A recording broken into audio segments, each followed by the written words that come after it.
What is life?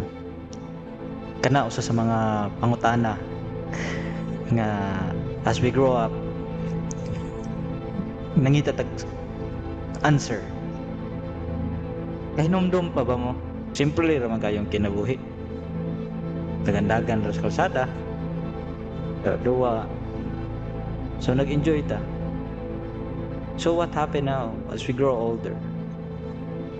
Less na nato nga na-appreciate ang atong life tungod sa ka-busy sa atong mga dreams, mga goals, ug uban pang mga activities nga usahay nakalimtan nato ang pag-enjoy.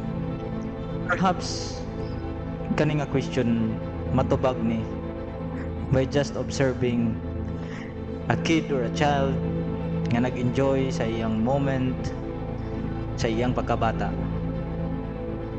And that's what we call the present.